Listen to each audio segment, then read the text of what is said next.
Sub junior ആൺകുട്ടികളുടെ 100 metre ഓട്ടത്തിൽ കാസർഗോഡ് സ്വർണം നേടിയിരിക്കുന്നു നിയാസിലൂടെ. നിയാസ് ഒപ്പം ചേരുന്നുണ്ട്. എന്ത് തോന്നി ഓടിയെത്തിയപ്പോൾ? ആദ്യം ഓടിയെത്തിയല്ലോ, സന്തോഷം അല്ലേ?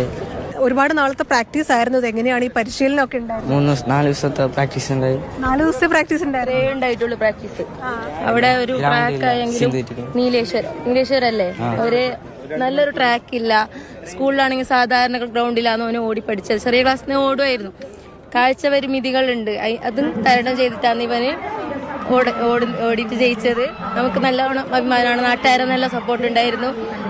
ഫുൾ ഫാമിലി സ്കൂളിൽ നിന്നിന്റെ ഭാഗത്തായിരുന്നു നല്ല സപ്പോർട്ട് ഉണ്ടായിരുന്നു. ദൂരെ ഉള്ളത് കാണാൻ ബുദ്ധിമുട്ടാണ്. ഈ കണ്ണട വെച്ചിട്ടാണ് ഓടിയത്. കണ്ണട വെച്ചിട്ടാണ് ദൂരമുള്ളത് കാണാൻ. പക്ഷെ ആ ഫിനിഷിംഗ് പോയിന്റ് ആദ്യം കണ്ടു അല്ലേ?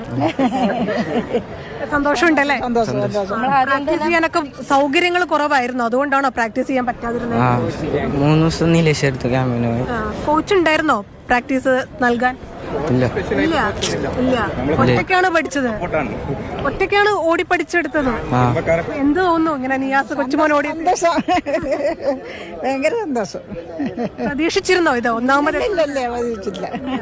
ഒറ്റയ്ക്ക് ഓടിയെത്തിയ, ഒറ്റയ്ക്ക് പഠിച്ചു പരിശീലനം നടത്തി ഓടി. നല്ല സ്വീകരിച്ച് ഭയങ്കര താല്പര്യമായിരുന്നു ഈ 100 മീറ്റർ ഓട്ടം എന്നുള്ളത്. മറ്റേതെങ്കിലും കായിക ഇനത്തിൽ പങ്കെടുക്കുന്നുണ്ടായിരുന്നു?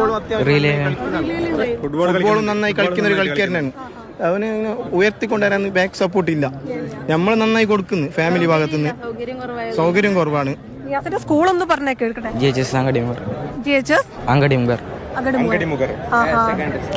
അങ്കടിമുഗർ അല്ലേ? അപ്പൊ കാസർഗോഡിനെ സ്വർണം നേടിക്കൊണ്ടാണ് നിയാസ് 100 മീറ്റർ സബ് ജൂനിയർ ആൺകുട്ടികളുടെ ഓട്ടത്തിൽ ഒന്നാമതായി ഫിനിഷ് ചെയ്തത്. നേരത്തെ പറഞ്ഞതുപോലെ ഈ ഗ്ലാസ് ഒക്കെ വെച്ചാണ് ഓടിയത്. ദൂരെ കാഴ്ചക്ക് അല്പം പ്രശ്നമുണ്ടായിരുന്നു, പക്ഷേ ഫിനിഷിംഗ് പോയിന്റിൽ ഒന്നാമതെത്തി നിയാസ് സ്വർണം കൈപ്പിടിയിൽ ഒതുക്കി. കൊച്ചിയിൽ നിന്ന് ക്യാമറമാൻ സുജയ് വേർഡിനൊപ്പം റിയ, മാതൃഭൂമി ന്യൂസ്.